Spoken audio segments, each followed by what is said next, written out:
Boa noite, pessoal. Meu nome é Mirela Carla, está no ar mais um Audiospod, podcast mais atípico deste Brasil. Minha gente, uma salva de palmas! Muito bem, sejam muito bem-vindos. Estamos aqui nos bastidores do Tearteiro, esse evento que une arte e autismo. Muitas famílias, muitos autistas, artistas que estão aqui expondo suas artes. E eu tô pegando os palestrantes, pincelando por aqui, participantes, para trazer muito conteúdo gratuito, informação de qualidade, né? Que é o que eu prezo mais aqui neste canal. Que aqui seja uma fonte segura para vocês, que vocês possam se informar, né? Nesse mar de informações da internet, a gente, enquanto pais, fica tão vulnerável, né?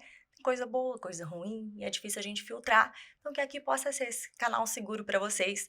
Então, você que está aí nos assistindo, se não se inscreveu no canal, já se inscreve, já deixa seu joinha, já compartilha, né? É uma forma de vocês aqui impulsionarem o canal e que as plataformas entendam a relevância desse assunto, leve para mais e mais famílias, tá bom? Falando de apoio, quero agradecer aqui aos patrocinadores que possibilitaram aqui essa participação do Audiospod. Já é o segundo ano que a gente está como podcast oficial aqui do Tearteiro, né? Então eu quero falar para vocês do Direcional, que é a clínica da Tatiana Serra, é uma psicóloga aqui de São Paulo. Vamos conhecer um pouquinho do trabalho da Tati. O Direcional é um centro de saúde ampla. É um espaço de aconchego, de abraço, daquele abraço gostoso que a gente recebe nos melhores momentos da nossa vida. Aqui a gente promove transformações das pessoas com neurodivergências e suas famílias, seja autismo ou outras condições do desenvolvimento.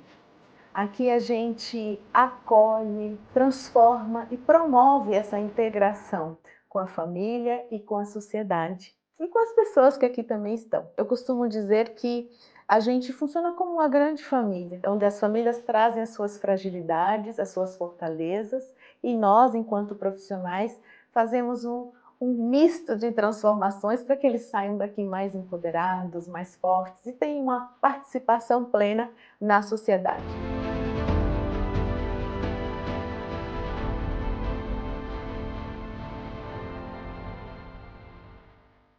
E a outra apoiadora aqui também, para que a gente tivesse, é o GIS, Ginásio de Integração Sensorial, da minha terrinha de Rio Preto, né? Que tem acompanhado o desenvolvimento do meu filho, inclusive, né? Por uns tempos aí. E que trouxe também, está participando ativamente aqui do Tearteiro. Vamos dar uma olhadinha nesse ginásio de integração sensorial. A missão do GIS é essa: criar um espaço alegre, divertido, prazeroso, onde a criança poderá crescer e se desenvolver com autonomia e independência.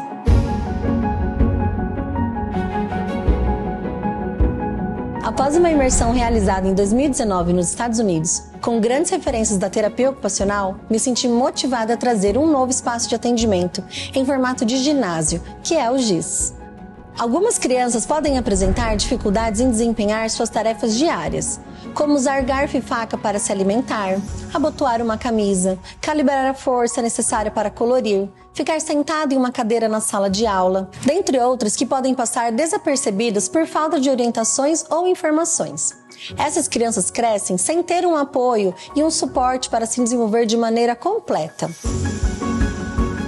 O GIS conta com a maior e a bem mais equipada sala de integração sensorial de São José do Rio Preto. Equipamentos modernos, terapeutas treinados e capacitados para promover habilidades sensoriais, motoras, socioemocionais em crianças através do brincar. Entender a mente de uma criança neurodivergente pode ser associada a um mundo infinito de possibilidades. Com a metodologia certa, vemos que as dificuldades são oportunidades de aprender mais. GIS, potencializando o futuro do seu filho hoje. E é isso, pessoal. Ao longo do nosso bate-papo, vai passar aqui os QR Codes para vocês darem uma olhada no perfil, conhecerem um pouquinho do trabalho das meninas, conhecer um pouquinho dessas clínicas, tá bem? E vamos ao bate-papo de hoje. Esse bate-papo, para quem já acompanha aqui o Audiospod, sabe que é um tema bem sensível para mim, porque é algo que eu venho enfrentando muito com o meu filho, né? Questões alimentares na infância. Hoje já tem sido bem mais falado de vários tipos de transtornos, distúrbios alimentares, né? Então, meu filho, a gente enfrenta uma seletividade aí por várias razões, né? Várias vários pilares que têm acontecido aí. E eu trouxe ela para conversar aqui com a gente sobre DAP, TARI, seletividade alimentar, são siglas aí que a gente escuta, né? Vamos entender um pouquinho o que é cada uma dessas coisas. Então recebam com muito carinho Patrícia Junqueira. Uma salva de palmas, gente! Seja muito bem-vinda! Muito obrigada, sou eu que agradeço pelo convite, Mirella, e pela oportunidade, né, de Olha, eu estar já te aqui. conhecia de nome, já conhecia pelas redes, né? Mas já era um trabalho que eu, como mãe de seletivo, que estou sempre aí pesquisando e procurando, eu já conhecia. Então, assim, eu fico muito feliz da oportunidade de te conhecer agora pessoalmente e de você estar aqui no Outspod Sou eu que para agradeço. conversar, né, com a É um gente. prazer para mim. Quando a gente fala aí sobre DAP, né? Distúrbio alimentar da infância, isso? Da pediátrico. Distúrbio alimentar pediátrico. Tá. E TARI, Transtorno alimentar restritivo evitativo. qual a diferença entre esses dois? Primeiro é importante a gente situar que até 2019 não existia uma classificação para as crianças que têm a dificuldade alimentar. Então, era muito difícil a gente entender qual era o perfil dessas crianças, porque mesmo na literatura tinham vários descritivos. Então, tinha picky eater, selective eater, criança chata para comer. Eu ia falar, chato para né? comer, Chato pra fresco. comer, fresco, seletivo alimentar, né? Restritivo alimentar.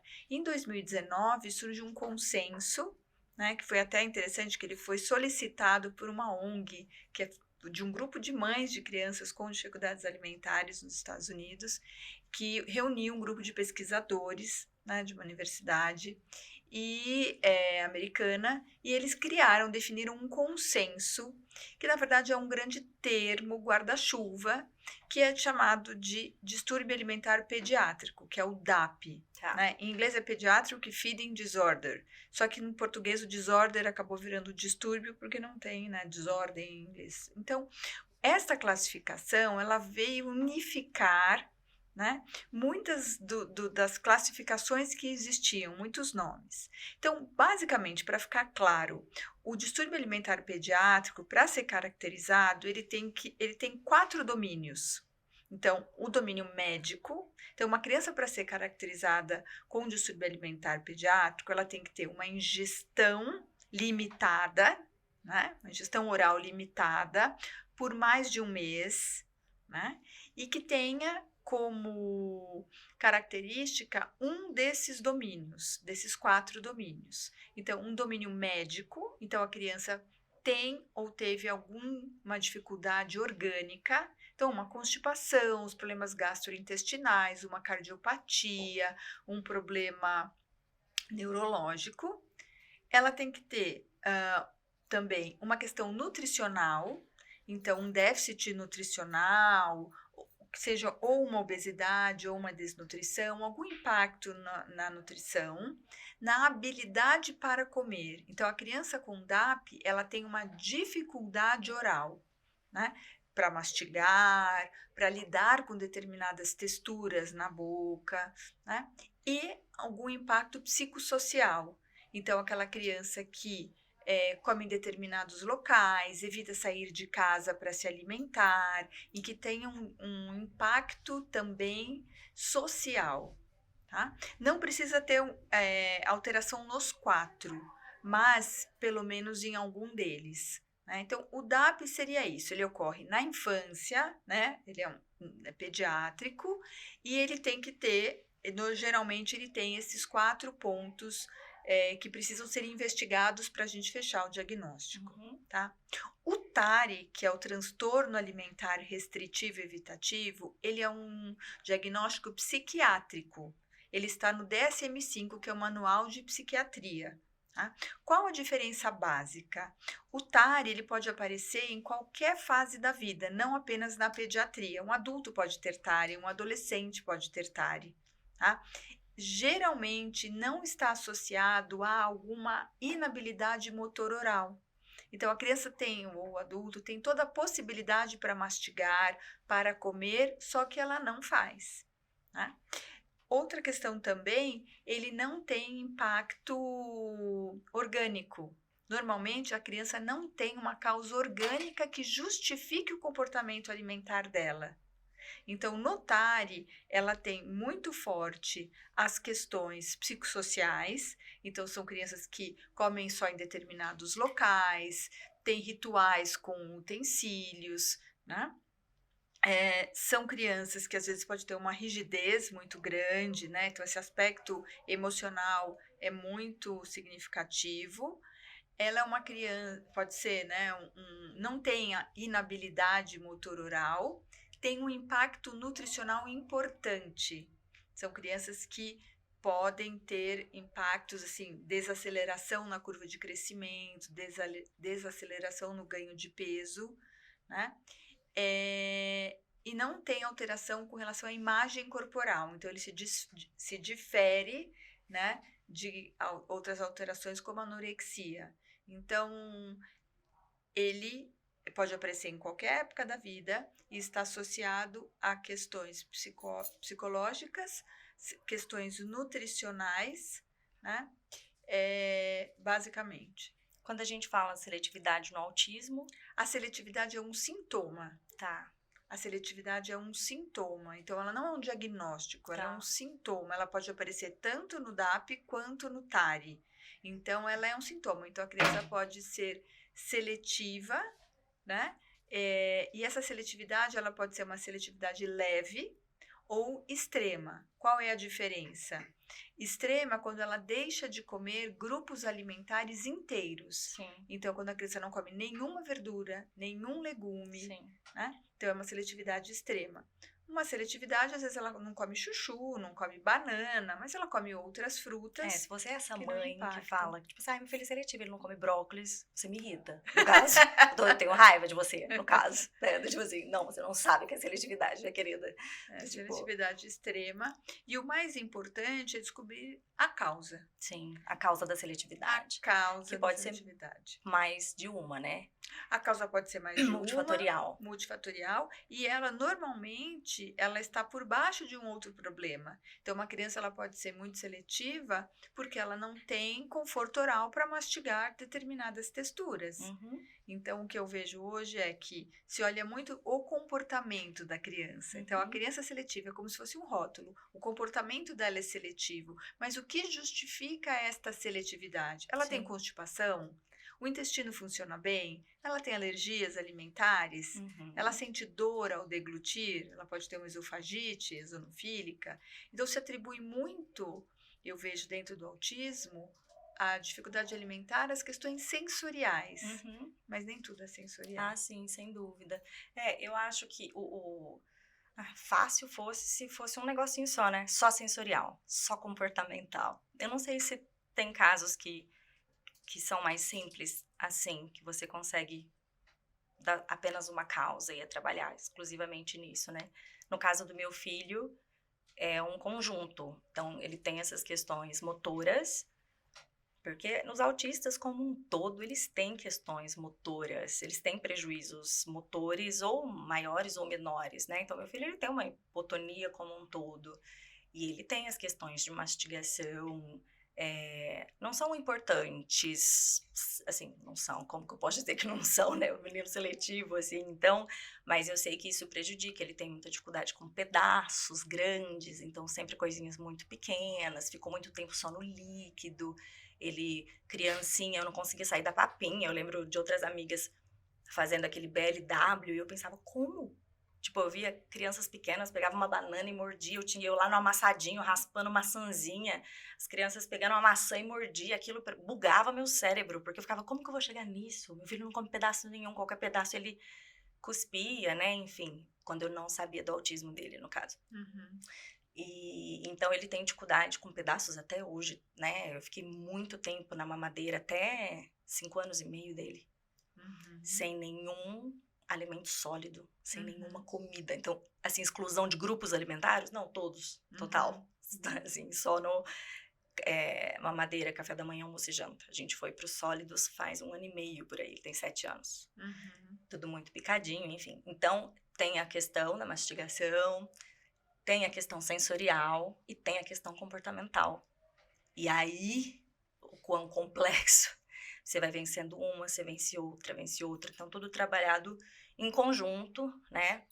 A dificuldade da gente conseguir profissionais capacitados, Sim. né? E aí você tentar respeitar. Meu filho tem um cognitivo super preservado, ele se expressa muito bem, né? Tem a fala complexa, isso me ajuda bastante, porque eu consigo ter essa troca com ele.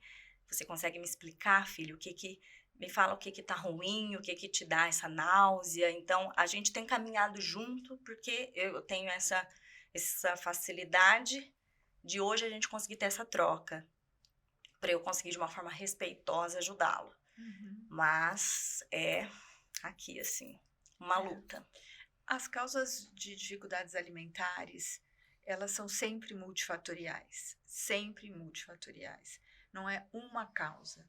E no caso do autismo, as questões de inflexibilidade cognitiva, a necessidade da previsibilidade, né, o novo, é muito desafiador. Então, eu digo que não é sensorial. O sensorial, não é só o sensorial. Né? O sensorial, ele é potencializado muitíssimo, né, pela parte comportamental, pelo novo. Então, assim, quando, né, às vezes os pais falam, eu forço ele pôr na boca, mas ele põe na boca e fala que não gostou. Aí eu tento explicar, não é que ele não gostou, é que é diferente. Isso, eu converso isso com ele. Eu falo, filho, é diferente. E ele até hoje fala assim pra mim, mamãe, tô me acostumando. Meu filho, a gente tem uma linguagem muito de porcentagem. A gente não, ele. Porque pra ele, você fala assim, gostei muito. Muito quanto? Sim. Muito vago. Então ele me dá porcentagens. Mamãe, 70% ruim. Não, e ele me dá uns quebradinhos às vezes. Não, 62% e meio, tipo, é muito engraçado. Então, ele vai me dando porcentagens do quão difícil ou diferente, não sei, estranhei, né? E aí eu vou dizendo pra ele, não, tudo bem, porque é novo. Então, você tá se acostumando com essa textura, acostumando com esse paladar. A gente tenta de novo, né? Então, eu trabalho isso com ele. Quando a criança autista tem um cognitivo preservado, uma coisa que ajuda muito é você começar a conversar com ele sobre o que ele gosta. Mas não no sentido de gostei ou desgostei. Quais são as características sensoriais que te fazem gostar daquele alimento? Então, ele gosta 68%, né, ele gostou daquele alimento. Mas o que você gostou? Então, vamos lá. As características sensoriais. A textura. Legal. Não tinha pensado nisso. Legal. O que você gosta? É doce, é duro, é lisinho, é crocante. Exatamente. Então, isso ajuda muito. Porque muitas vezes eles nem sabem o que eles gostam. Eles têm aqueles 5 alimentos. Né? Mas o que tem naqueles 5 alimentos? Exatamente, 5 alimentos, aquilo ali. A maioria, né? Grande parte é assim. Então, por muito tempo eu fiquei com 3. Então a gente começa a identificar assim, o que tem nesses alimentos? Esses alimentos são salgados, são crocantes. Então você gosta de mais salgado e crocante. Tá? Tem algum formato similar entre eles? Então você gosta dos alimentos mais redondos. Ok. O que mais que tem nesses alimentos? Né? São bem palatáveis, porque olha, tá vendo? Esse tem parmesão, esse daqui você gosta de pôr o shoyu, então você gosta de muito sabor, precisa estar bem salgadinho, né? A textura é crocante, dissolve na boca? Não dissolve. Eu não gosto quando fica, né, os pedaços na minha boca. Então você gosta de crocante, mas crocante que não sobra resíduo. Então você vai trazendo para eles uma percepção, um refinamento. Porque geralmente eu gostei ou não gostou, mas não gostou do quê? Né? Então, trazer essa consciência das características sensoriais dos alimentos é muito importante. Eu acho que eu fiz inconscientemente algumas coisas, mas acho que eu posso fazer melhor. Sim. Você gosta da temperatura ambiente ou você gosta de quente? Eu gosto de pelando, tem que estar assim, muito quente. Eu esquento 3 vezes o prato para conseguir comer. Então você gosta das temperaturas mais extremas. Então, né? E eu acho que o grande desafio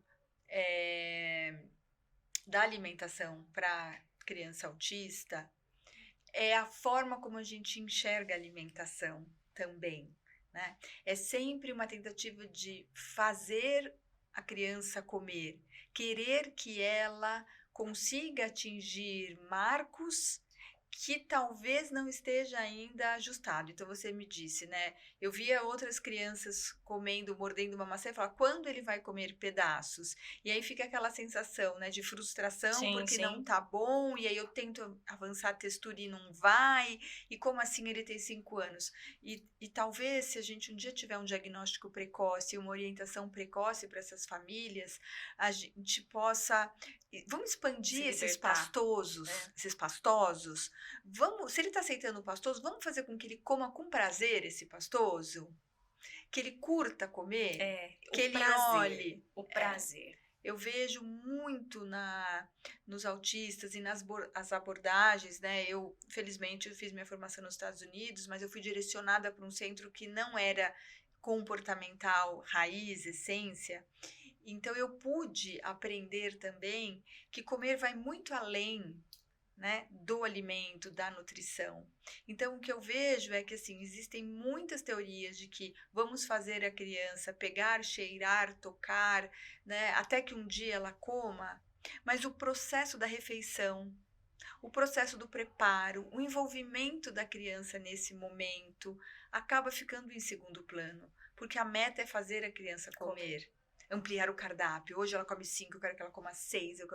Então, assim, isso gera muita pressão. E toda vez que você pressionar uma criança ou qualquer pessoa a comer, ela vai recusar. Para recusar. É matemático, pressionou, recusou. Então, eu penso que o diagnóstico precoce dessa seletividade, né? E a orientação, porque às vezes você pega muitas crianças que você vai conversar com a família, e onde ela come? Ah, na frente da televisão.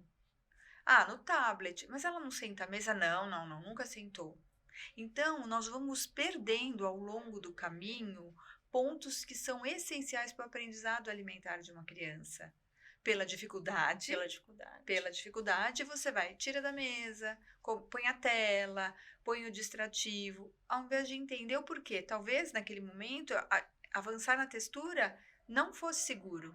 Então, vamos manter essa textura, tá tudo bem. Ele tem 4 anos, ele teria que mastigar, mas ele não tem habilidade nem a parte sensorial ajustada. Então, vamos expandir aqui, vamos melhorar a relação. Se ele comer isso, tá ótimo. Então, quando chegam essas crianças para mim com 3, 4 alimentos e que não estão à mesa, a primeira coisa é trazê-los para a mesa. Não tem problema, toma uma mamadeira na mesa. Você tem que entender que a sua mamadeira é sua comida. Porque eles falam, não como. Sabia que eu não como comida? Eu falo, porque você sempre tem uma sondinha, onde tá? Não, é que eu só tomo mamadeira. Ah, mas mamadeira é comida, é o seu papá, né? Então fica, sabe, Mirella, desconecta todo o processo, a cadeia alimentar, todo o processo de aprendizado alimentar fica conturbado. Né? Então, assim, então a gente não sai com ele porque ele não come fora. Então a gente já leva o prato pronto porque ele não aceita.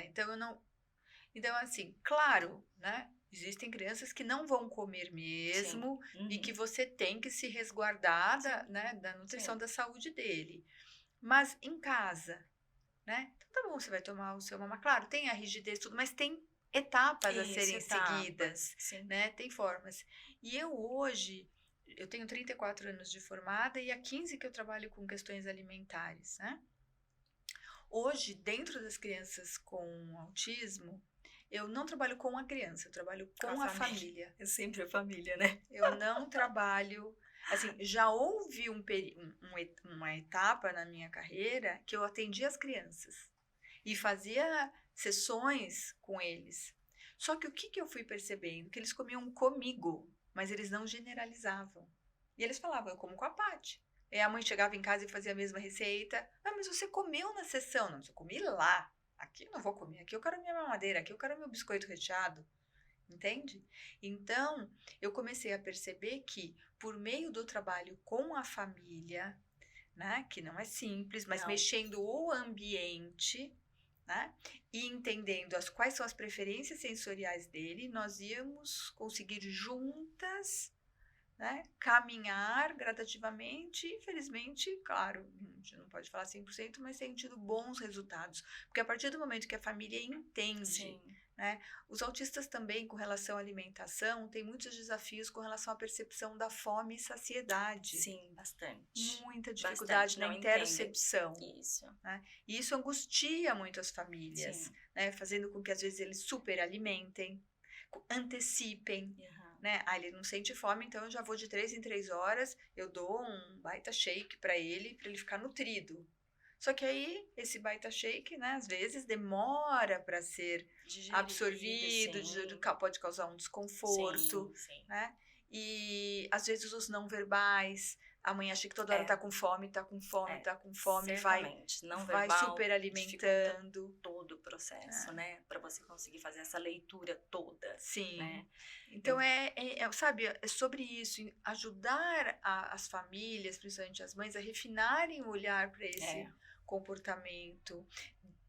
Muitas crenças relacionadas à alimentação. Sim, né? muitas crenças. Muitas crenças. Então, trabalhar com essas famílias também as crenças.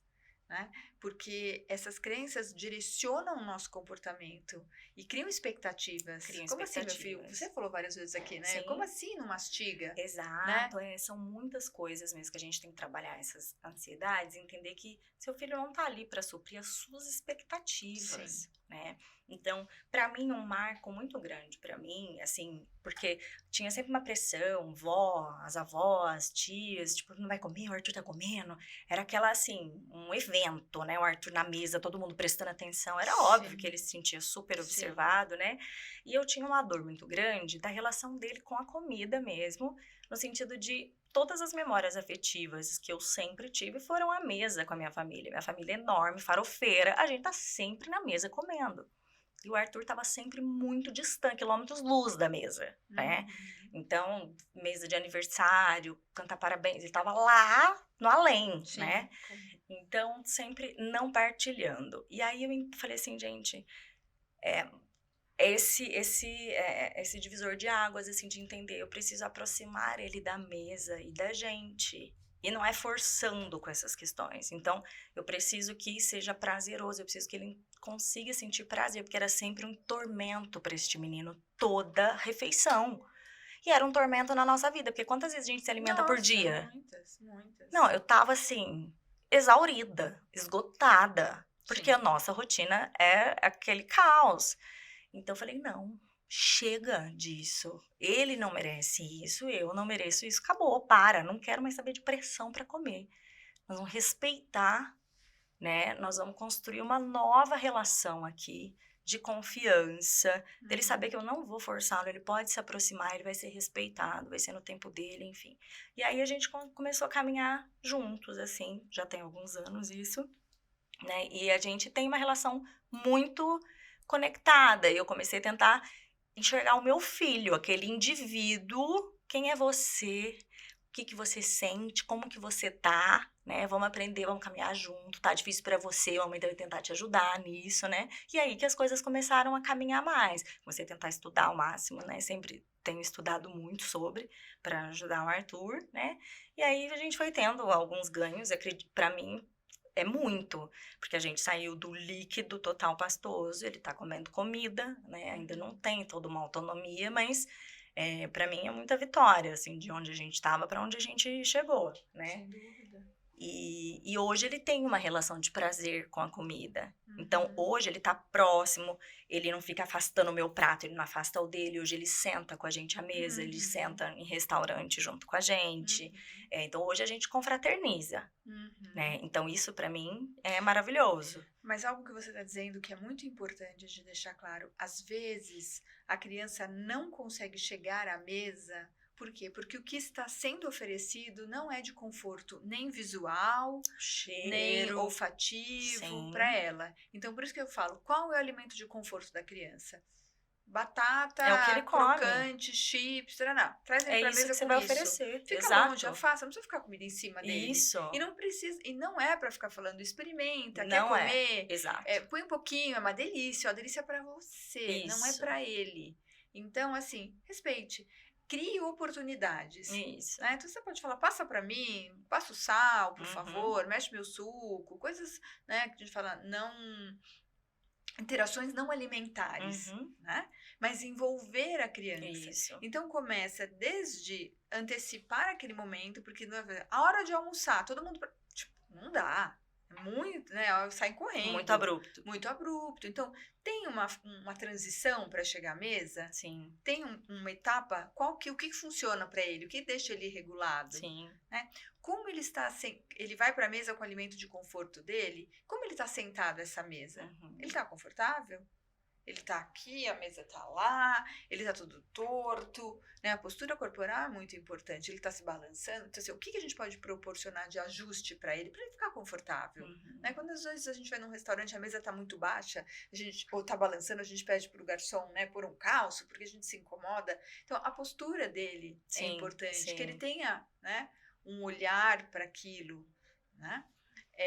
Então, todo esse preparo, o que vai ser ofertado, o tempo dele. O tempo dele, né? exato. O tempo dele. Comecei exatamente isso, assim, então das colheradas que eu dava pra ele, eu comecei a esperar um pouco pra ver também se ele vinha de encontro, porque senão você só vai dando, só vai dando, Sim, só vai dando, né? sim. Então, e aí ele vinha, abria a boca e ficava esperando, Sim. aí ele começou a falar, mamãe, tô com fome, vai mamãe, você tá demorando, né? Sim. Então, e eu percebo que meu marido é autista, né? E meu marido, ele pula muito refeições, às vezes ele tá passando mal, às vezes ele não entende se ele faz muito tempo que ele não vai ao banheiro, ou se ele tá com fome. Uhum. E aí, às vezes, ele não identifica isso. E às vezes ele também falha nisso, assim, com o Arthur, na hora que ele tá comendo. Eu falo, não força. Pergunta se ele tá satisfeito, se ele quer mais. Tem dia que você não tá com muita fome, você vai comer 3 colheradas. Tem dia que você come mais. Tem dia que você não tá afim daquela comida. Tem dia que vai melhor. E ajudá-lo nisso também. né? A barriguinha tá doendo? Isso, né? exato. Vamos identificar o que é. Pergunta pra barriga. Tá doendo? Você foi no banheiro? Não foi? É mais embaixo ou mais em cima? Põe a mãozinha, né? E isso a criança tem que estar consciente. E a grande parte das crianças estão distraídas quando comem. Sim. Né? Porque os pais têm como objetivo que ele coma maior quantidade, maior volume. Né? E às vezes é necessário. Mas tem como sair disso também, Sim. né? Com tratamento, com coisa. Então eu acho que é toda uma nova construção e vai muito da mãe. A aceitação da condição materna, da idealização, né? Por quê? Porque a alimentação está relacionada à mulher, à mãe, não está relacionada ao pai. Quem nutre é a fêmea, é a mulher, em todas as, né? No reino animal e no humano também. Então, gera na mãe uma impotência, uma frustração, uma tristeza muito grande. Então, a gente trata primeiro as mães e depois eu vou olhar para essa criança. Porque a mãe muitas vezes não tem mais motivação para preparar nada. A mãe não quer estar no momento da alimentação. A mãe terceiriza. Né? Por quê? Porque está difícil para ela. Sim. Então, a gente precisa ajudar essa mãe também. Né? Fortalecê-la, né? Porque falar, já fiz tudo isso, não adianta nada. Não vai comer, não adianta, né? Assim, meio de descrente. Então, dizer, não é fácil, você vive isso, né, Mirella? É um processo, mas é possível. Sim. Hoje mesmo aqui no Tearteiro, eu relatei alguns casos, né, de crianças que eram extremamente seletivas e que venceram a seletividade por meio de uma motivação intrínseca, para mostrar que isso também não é só sensorial. Então, crianças, por exemplo, eu contei 2 casos, um caso de um menino americano, que ele, aos 2 anos, foi diagnosticado com autismo, tinha uma seletividade alimentar muito grande, aos 6 anos ele comia 4, 5 alimentos também, e fazia terapias, a mãe colocou na escola como, né, um padrão, mas lutava muito para a alimentação dele. E quando... por volta dos 6 anos, ele começou a assistir programas de culinária com o avô à tarde. Então, ele passava as tardes assistindo, criou um hiperfoco nessa coisa da tarde, assistir os programas de culinária. E ele, depois de 2 anos, ele falou para mim que ele tinha muita vontade de experimentar aqueles alimentos que eram feitos. E eram alimentos inusitados, era... bife de língua, a carne de jacaré, umas coisas surreais, muito diferentes, porque ele via, né, fazendo no programa. E ele começou a provar tudo, devorava tudo. Olha só. Até que um dia ele falou para a mãe que tinha um sonho de um dia, quando ele crescesse, ter um programa de televisão sobre fazer as receitas. E a mãe falou, por que não? Para já. Né? Então, hoje em dia a gente tem essas facilidades, né? Sim. E ela criou um canal para ele e hoje ele virou um chefe de cozinha. Nossa. E hoje ele come tudo, experimenta tudo. Ele começou a convidar grandes chefes para participarem do programa dele, para desenvolverem receitas. Ele fazia, comia, né? Então, como é possível e como muitas vezes a motivação intrínseca, o que você está dizendo, ó, tô respeitando meu filho, tô trazendo ele à mesa, tô resgatando aspectos importantes que não são só a nutrição, pode tirá-lo dessa pressão, né? E fazer com que ele tenha uma relação positiva com os alimentos. Isso é possível, sim. É possível. Eu sei que é. É um assunto muito doloroso para as mães. Muito, muito, muito, muito. Não, mas eu sei que é. Eu sei mesmo. Eu acredito de verdade. É que a gente quer muito, né? É um desejo, é algo... Mas, Mirella, alimentar é uma jornada de amor. O amor é o maior alimento. A gente tem 2 tipos de nutrição, de nutrientes, um físico e um não físico, né? O não físico, na maior parte das mães já dão. Você vê que ele tá bem. Sim, ele tá ótimo. Ele está bem, né? Patrícia, ele tá ótimo. Tô pra te dizer que na minha casa, em termos nutricionais, hoje meu filho é o melhor alimentado. Sim. Que o meu marido, meu Deus, salve-se quem puder, né? Uhum. Mas ele é o que tá melhor alimentado. Eu quero maior independência pra ele, né? Então Sim. hoje nós estamos na etapa de que ele voltou a comer comida. Uhum. Então ele almoça e janta muito bem, com uma variedade muito boa de comida. Eu quero que ele... Só que eu ainda ajudo ele a se Sim. alimentar. Porque Sim. ele não dá conta de ficar manipulando a comida Sim. sozinho. Sim. Então, ele não tem as questões motoras de não saber se alimentar sozinho, mas ele não dá conta muito. Então, se eu deixo ele comer sozinho, ele vai ficar só nos alimentos que é farofa, Uhum. uma farofa crocante, Secos. batata palha no seco. Uhum. E aí não consegue, mas ele come arroz, ele come feijão, ele come todos os tipos de carne, ele come legume, ele come salada. Eu não consigo, assim, por exemplo, macarrão, Sim. pão. Não, mas tá ótimo. Eu tô, assim, pra mim tá Mas incrível. deixa eu perguntar uma coisa pra vocês. Mas o arroz, a carne, se você Sozinho, deixar... Não, sim. Mas se você deixar numa textura mais crocante, vai mais fácil? É que ele mistura, a gente mistura com a farofa e a batata palha. Então, de todas as coisas que eu marmitei na vida, eu tô no sonho. Porque Sim. farofa e batata palha não estraga. Então, quando a Sim. gente vai Você viajar, vai leva. passear, essas coisas, não é algo que você tá num lugar que tá calor, que é perecível. Sim. Então, pra mim, tá beleza. Eu consigo... A gente vai num restaurante, ou vai... Todo lugar, eu consigo pedir uma porção de uma carne, alguma coisa assim. Eu também não preciso necessariamente do arroz. Eu posso pegar uma carne com legume, mas eu preciso da farofa e da Então, mas a batata. carne, ele tem necessidade de ser uma preparação específica? Não. Nossa, então tá Não, ótimo. tá ótimo. No É. começo eu precisava. Eu tinha conseguido a farofa, e aí na farofa eu comecei, por exemplo... juntava eu, minha mãe, minhas tias, pegava tudo quanto é legume, fazia no forno, tipo chips, Uhum. depois pegava liquidificador e Uhum. aqueles trituradores e fazia assim farofa de legumes. Uhum. A minha tia fazia carne seca pra mim, batia, desfiava, daí a gente fazia uma farofa mais nutritiva. Sim. Depois a gente foi expandindo os pedacinhos dentro da farofa. Uhum. Aí até eu consegui sair pros pedaços mesmo, o legume in natura, depois pra salada, eu fui indo progressivo. Isso, gente, tem anos, tá? Eu não Mas, por consegui de um mês exemplo, pro outro. mas Mas veja, eu não isso saí... que você fez intuitivamente, e claro, estudando e pesquisando e entendendo, é um pouco o trabalho que a gente faz. Partir do diário alimentar da criança, das preferências, a gente faz um inventário, identifica as características sensoriais e vai ampliando semana a semana, pode demorar anos e tal, mas a gente mas foi indo desse jeito vai mesmo. ampliando, vai fazendo o que a gente chama de um encadeamento. Encadeamento. Né? Patrícia juntava minha mãe e minha tia, de finais de semana, elas iam lá pra casa da minha mãe, ficava pegando tudo quanto é receita de legumes, de carne, pra ficar fazendo...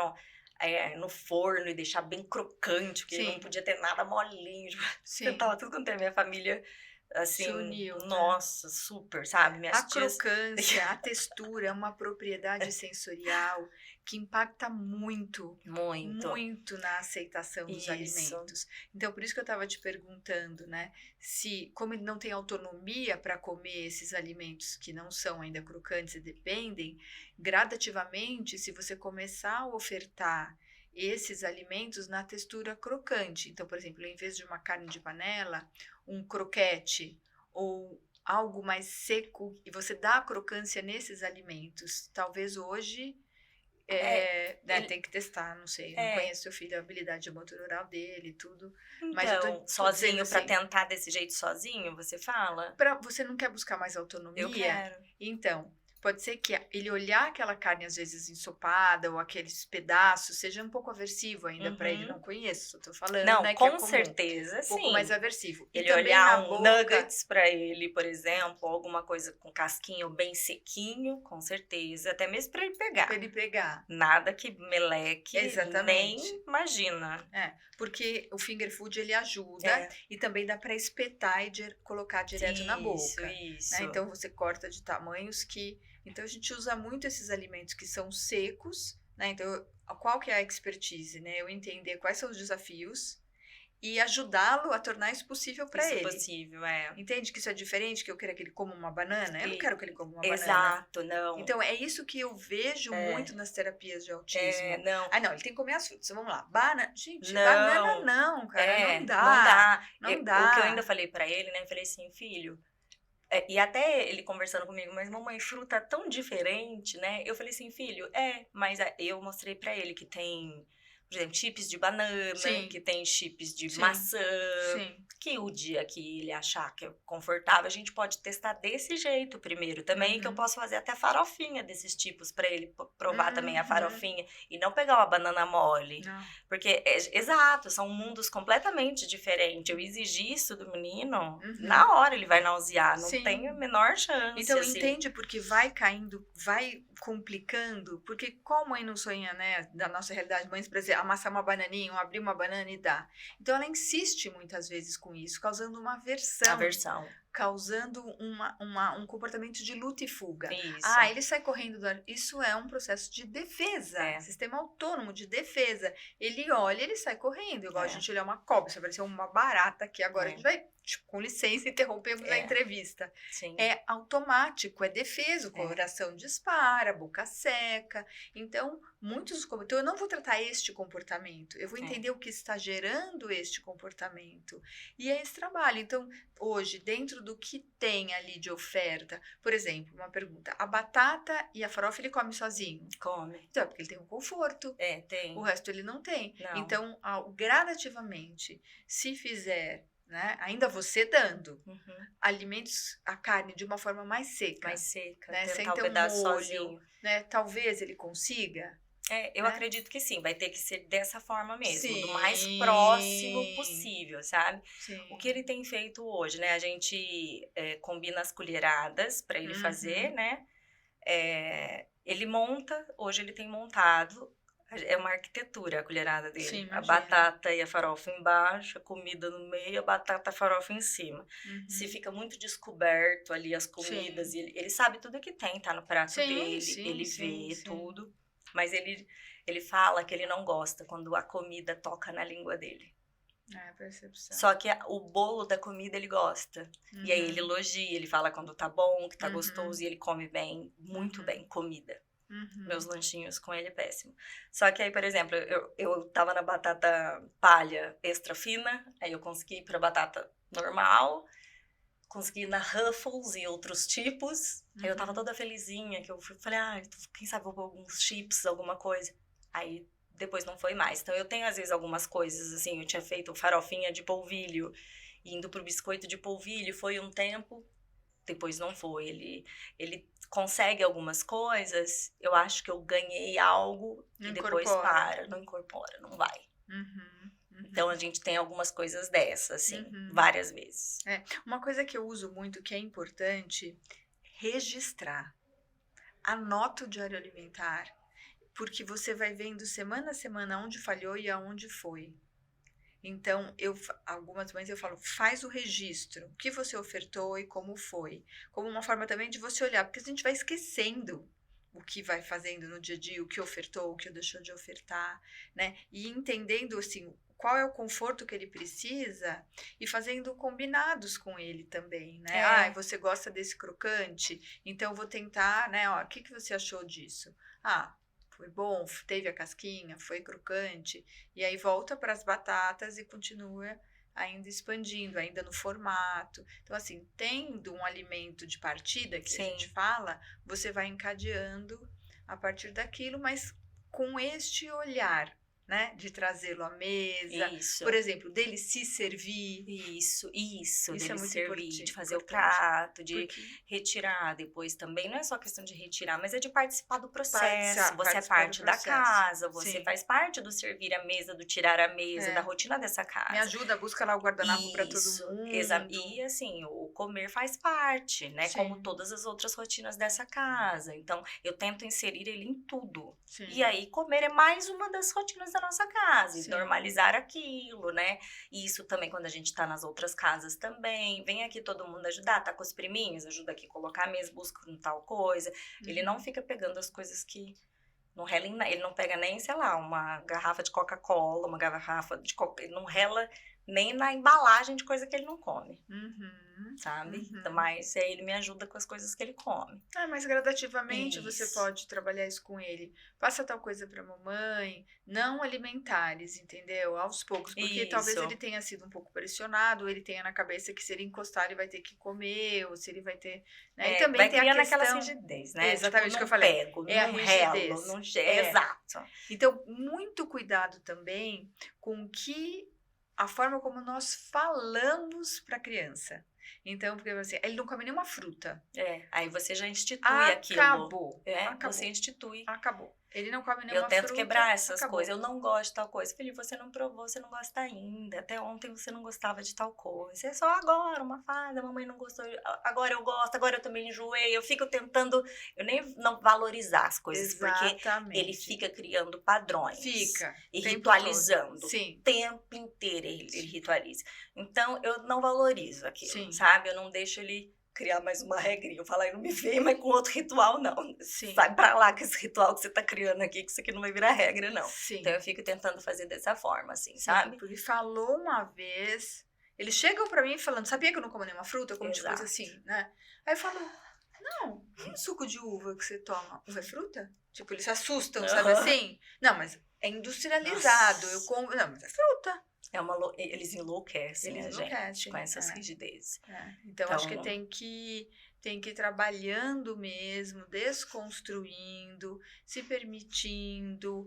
É um processo, é uma jornada. Acho que o nosso choro é de cansaço, do desespero, que você fica assim, cara, é uma rotina muito cansativa. É muito cansativo. É muito cansativo. São muitos anos, são várias vezes ao dia. Nossa. Evoca a vida, porque nutrição é vida. Né? Exato. Então, você tem essa... E eles são, na sua essência, de uma sensibilidade muito grande. E a comida, ela tem impacto até na energia de quem faz. Total. Então, tudo isso eles ressentem. Tudo isso eles ressentem. Dizem até que eles gostam mais dos industrializados porque é uma energia mais pura, mais assim... Sabe, não tem tanta essa da preparação, a expectativa que tem, né, de você preparar. E por ser sempre igual, por também, sempre, isso não muda nada, né, de textura nunca, né? Nunca, não tem... é um padrão. Exato. A fruta é muito desafiadora, porque a fruta é algo inusitado, é algo que você... Uma maçã nunca é uma maçã. Suco de laranja, suco de laranja natural que você toma é uma... Cada mordida da maçã é uma experiência sensorial diferente.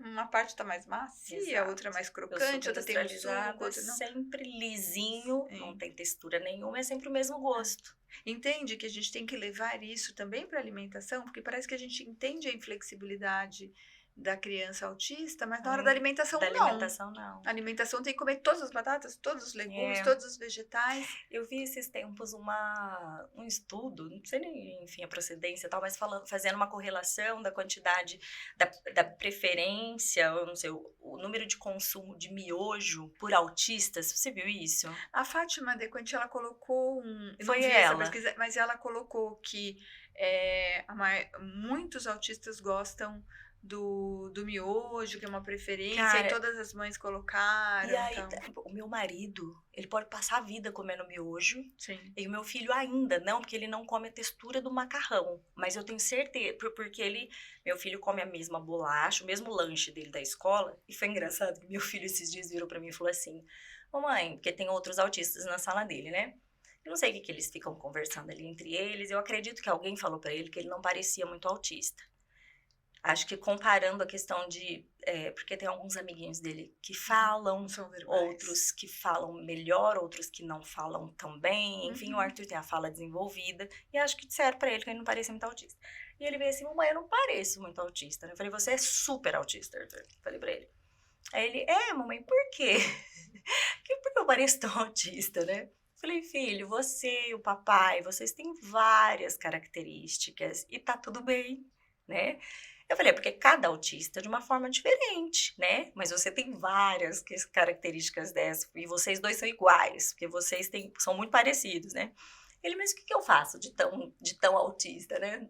E aí, que eu falo muito disso com ele sempre, e eu quero que ele se orgulhe de quem ele é, eu não quero que isso seja um problema, e que fique, né, mais autista, mas é autista. Uhum. E é isso, e se orgulhe disso, né?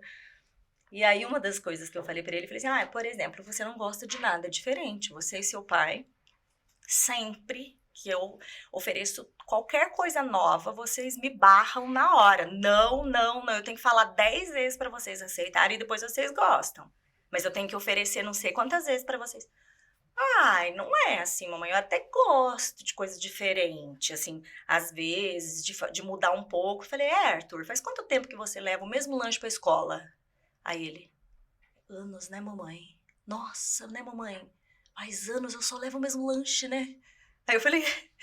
Ele: nossa, mamãe, não tinha parado pra pensar. Aí ele mesmo ficou assim, impressionado. Aí ele: mamãe, desde a tia Charlene, que ele entrou na escola, ele tá no 1º ano, ele entrou no Jardim 1 com 1 aninho e pouquinho.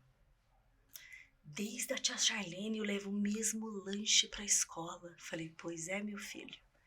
Faz aí as contas, já tem mais de 5 anos e pouco que você leva o mesmo lanche pra escola. Você gosta de mudar, Arthur? Falei pra ele: mamãe, tem algumas coisas que eu não gosto muito de mudar.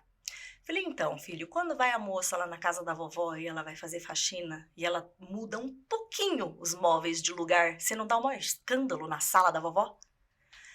Mas é que eu não gosto que afasta e deixa o sofá diferente, que muda, que não sei o que. Eu falei: então, meu filho, e você sabe que às vezes ela não lembra certinho o jeito que tá. Tá, Eu falei assim: então, quando vai o jardineiro na casa da vovó e corta todas as árvores e você fica lá 1 semana sem ir no quintal, porque tá diferente. Mamãe, acho que eu sou bem autista, né, mamãe? Aí a gente deu risada, né? E aí, porque e eu tô sempre pontuando pra ele, às vezes, essas questões, pra ele se perceber que ele não sim. pode se abalar tanto por essas coisas, a gente não tem o controle Sim. disso, não pode se deixar afetar tanto, Uhum. né? E que tudo bem, você não gostou, mas isso não precisa acabar com o seu dia, você Sim. tem como controlar o seu humor, a sua reação. O que a gente pode fazer pra você se acalmar, Uhum. já que você não tem controle, porque tem que cortar as árvores ali do jardim, né? Enfim.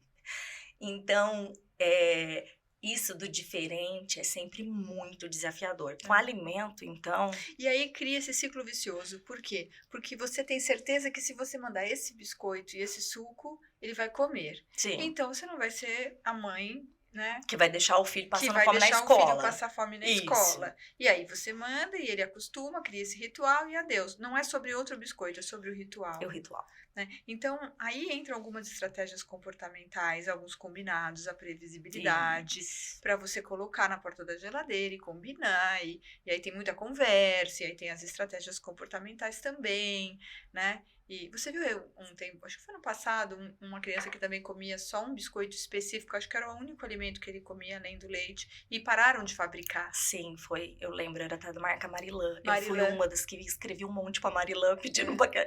ajuda lá pra aquela mãe, que eles mandaram um monte Mandaram e tal. É desesperador. E o Arthur, Desesperador. por exemplo, tava nessa fase que ele comia só esse biscoito. E aí, de uns tempos pra cá, tava na troca de dente. De repente, caiu 8 dentes da boca do menino. E vários outros mole. Não conseguia morder o único biscoito. Aí eu fiquei só com o Yakult. Ai, meu Deus, eu assim, filho. Então, e aí a gente vai trabalhando desde muito cedo, sabe? Assim, ele come esse biscoito, então vamos cortar esse biscoito, vamos esfarelar Isso, esse biscoito, vamos cortar em isso, pedaços menores, Porque tem maiores. isso mesmo, né? Se tá um quebradinho, Não não come, vai. Perde não. metade do Um saco. dos primeiros pacientes que eu atendi, ele só comia biscoito de maisena de uma única marca, mãe tinha estoques, assim, uma embalagem vermelha. Ele passava o dedinho, ele falava, esse é o meu.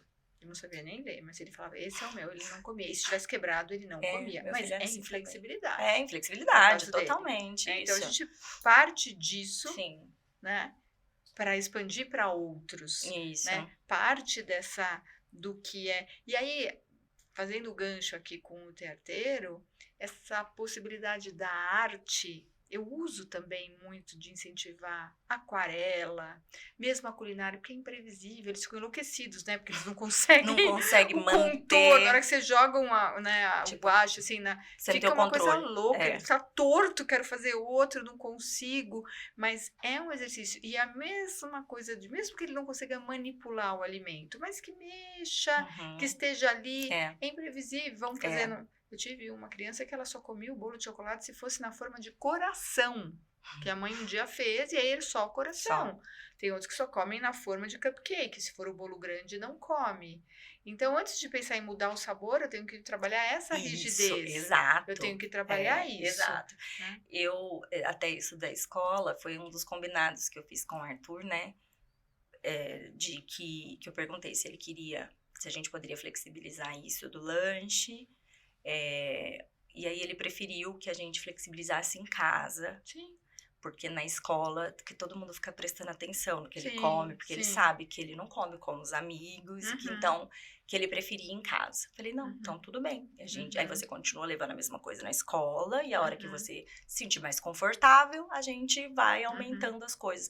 Então, em casa, ele já aumentou, assim, algumas bolachas, aumentou alguns outros Danones, aumentou isso de tá quebrado, de não tá quebrado, de comer fora do potinho, se eu pôr num copo. Então, ele flexibilizou. Mas a gente manteve na escola. Sim, porque aí ali, exato. Né?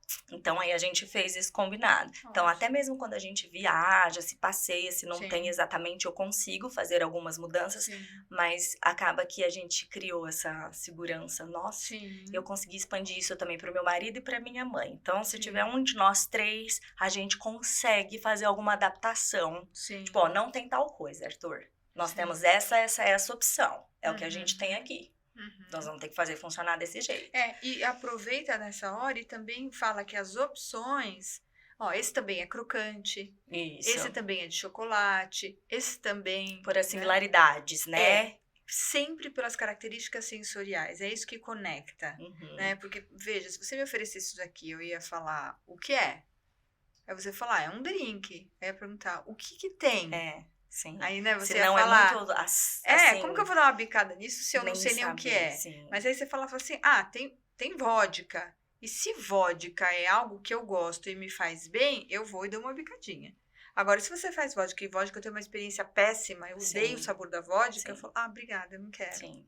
Então, conectar pela experiência sensorial, esse é molinho, olha, esse na boca dissolve, olha, eu acho que esse é como aquele... É do mesmo sabor, só é outra marca, né? É a mesma textura, assim, a gente tenta fazer dessa forma. Então, eu tenho tido vários ganhos com ele, mas a gente tem conseguido mais entre nós ali em casa e tudo bem. Sim, mas ele precisa primeiro de um ambiente seguro para poder causar, né? Quando ele comer isso com mais segurança, mais habilidade, ele vai expandir. E aí tem que também fazer os combinados, É. porque se deixar ele fica na zona Se de deixar, conforto, fica, né? Então, exato. agora que eu vi que você tá indo muito bem aqui em casa, eu vi que Isso. você tá curtindo, vamos escolher um por semana? Isso, pra começar, É, E aí eu precisa. comecei agora, assim, que nem vai bastante amiguinhos em casa, eu levo Uhum. bastante dos amigos dele da Legal. escola em casa. Então, agora ele tá comendo na frente desses amigos lá em casa. Uhum. Então, aí ele fica meio assim, mas já tá comendo na frente de alguns desses. Então, o próximo passo agora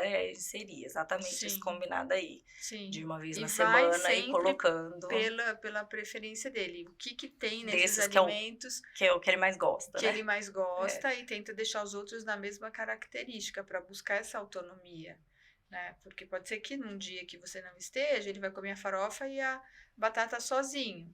Mas se você quer que ele amplie, vamos tentar ver nesses o que ele, né, conseguiria ele deixar mais seco, que ele não tivesse que pegar. Nem que no início você dê, Sim. mas depois...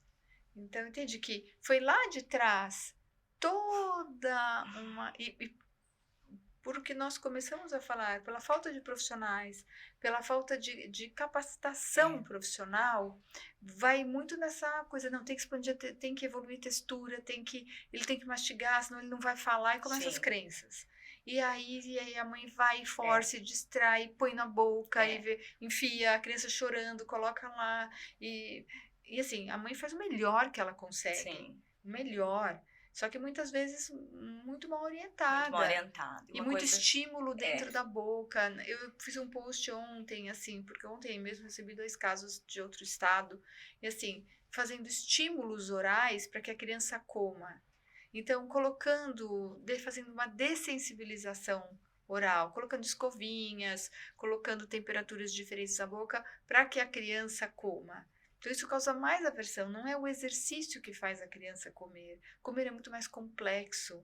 Comer envolve percepção, envolve desejo, habilidade, né? Então, assim, não é colocando escovinha de dente na boca, fazendo a criança morder, passando no alimento. Isso vai causar mais aversão. Então, muito cuidado com... Às vezes eu falo assim, às vezes... quem fazendo isso? Quem? Quem? A terapeuta? Os terapeutas, sim, muitos. Trabalham com dessensibilização sistemática oral, né?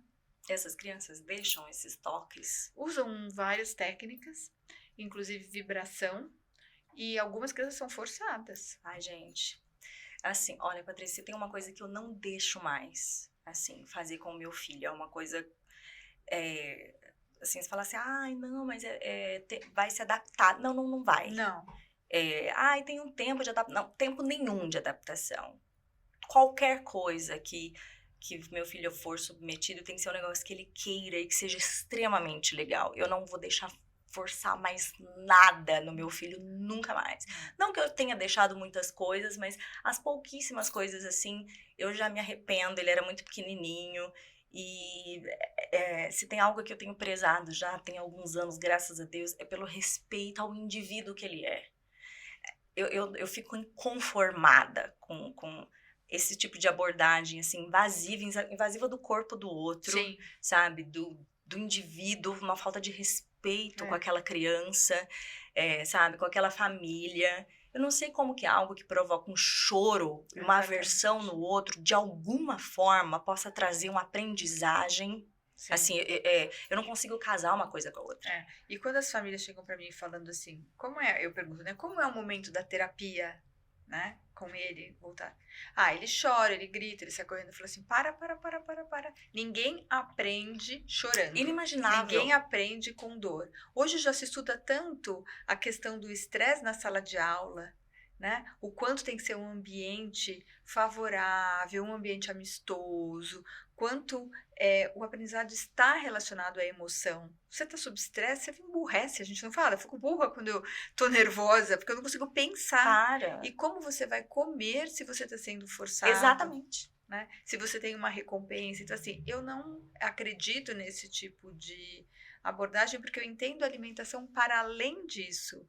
Então, atentos, né? Se a criança chora na sessão, se a criança é forçada a comer, o alimento de partida é o alimento de conforto da criança. Forçar a comer é surreal. Forçar a relar, forçar a ficar perto, forçar de qualquer coisa. Sei lá, você tem pavor de cobra, aí te joga num quarto de cobra e fecha a porta. quando que isso vai te dessensibilizar? Não, é porque cada vez que você ficar mais próximo, você vai se acostumar. Não, você tá de sacanagem. Eu tenho sei lá, eu desmaio. Eu tenho um surto, um mini infarto, morro ali mesmo. E são os registros mentais. A neurociência, ela já mostra que essas experiências vão causando cicatrizes no cérebro. Então, é aquela coisa, você olha, você remete, então você cria um comportamento, né, de profunda aversão. Como nós, quantas vezes, né? Eu tive uma vez que eu comi, meu namorado, que hoje é meu marido, me levou para comer ostra no Guarujá. Uhum. E aí você não Um evento, aquela né? sensação. E eu quase morri de intoxicação. Quase morri, assim, pode dizer. Eu fui pro hospital, foi uma tragédia. E assim, eu não posso ver. Pode ser no melhor lugar, melhor restaurante. Então, assim, nossa, me arrepia só de estar falando. Você tá que eu já falando, tenho me arrepiou também, porque é algo que me dá desconforto também. Então, isso é a mesma coisa que você colocar na boca forçosamente um alimento para criança e ela ter um desconforto, ela vomitar ou ela não aceitar. Não, isso é... Então, assim, aquela enfiadinha, vou só dar uma passadinha. Não, só relar. Não, você tá de brincadeira. Não, isso é um desrespeito com a criança. E chorar, gente, é um sinal de alerta, mas muito grande, mas muito. Principalmente se você pensar em crianças não verbais, que é a única forma de comunicação que ela tem. Que isso. Não, alimentar... Quando eu atendia crianças, né, autistas, eu sempre coloco a mãe dentro. Porque o meu papel não é fazer a criança comer, né? E sim encontrar caminhos que possa tornar essa alimentação o mais possível. E eu preciso da mãe, porque ele vai ficar comigo uma vez por semana, uma hora. Sim, lógico. Como é que vai ter um tratamento, uma evolução, se aquela família não tá fazendo parte? Não. Você não vai fazer milagre naquela 1 hora por semana que você vai estar.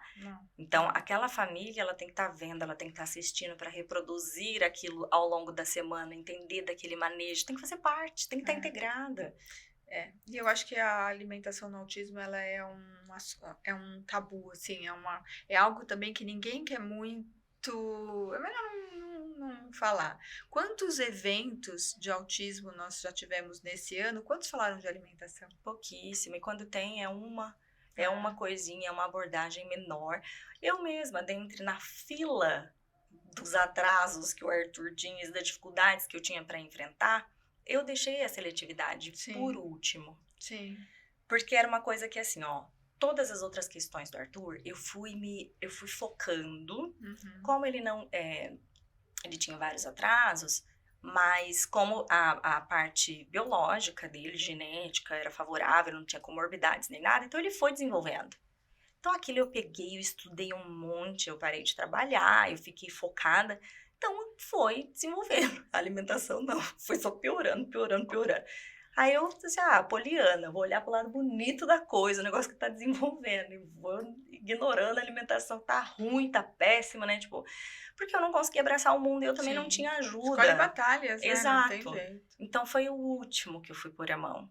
Porque eu tava, assim, exausta. Eu ficava assim, gente, o que eu faço? Por onde? Mas, de que novo, eu começo? É um ponto muito, muito doloroso. Uma coisa muito difícil para a mãe. Porque eu não sabia nem por onde começar, porque o menino só tava com a mamadeira. Daí eu falei assim, se alguém falar, mas tem que tirar a mamadeira, eu vou fazer o quê? Não façam isso. Aí eu vou fazer o quê? Né? Do tipo assim, tá muito grande, tem que tirar a mamadeira. Você quer que ele come que jeito? Que, tipo, eu falava assim, tá. E aí, me sobra o quê, né? Tipo, água. Então, é muito sofrido, é muito difícil. E foi uma caminhada muito longa. E ainda eu sei que eu tenho bastante. Mas, é o que eu já falei algumas vezes, eu parei também de me colocar prazo. Entende? Não ponho mais prazo. Eu quero, assim, tentar que meu filho fique o mais autônomo possível. Eu não tenho metas nutricionais, sabe? Ai, né, eu quero que ele come brócolis, chicória. Não, eu quero que meu filho consiga ter uma alimentação funcional para que ele funcione nos espaços que ele queira ir. Se ele quiser ficar na casa de um amiguinho, que ele consiga ficar na casa de um amiguinho. Se ele quiser passear, que ele consiga se virar onde ele... Né? Mas com crianças da idade do seu filho, a gente trabalha muito isso também. Né? Por isso que a gente traz assim, essa lista para ele olhar. Então tá, se você for lá, o que tem lá isso, que você poder... Tá, vai servir pizza, impossível. Pizza eu não vou comer, nojento, aquele molho, tá. E se você pedir a casquinha da pizza? E se você pedir a borda e pedir para... Então, a gente vai criando também Possibilidades, possibilidades, isso. aumentando o olhar dele, né? Então, Isso. você dá uma esticada ali e vê o que tem. Se rolar uma batata chips, você já pede ela e já Isso. se garante. Então, a gente vai por aí. trabalhando muito isso, entendeu? É por aí. E desmistificando essa rigidez com relação ao padrão alimentar.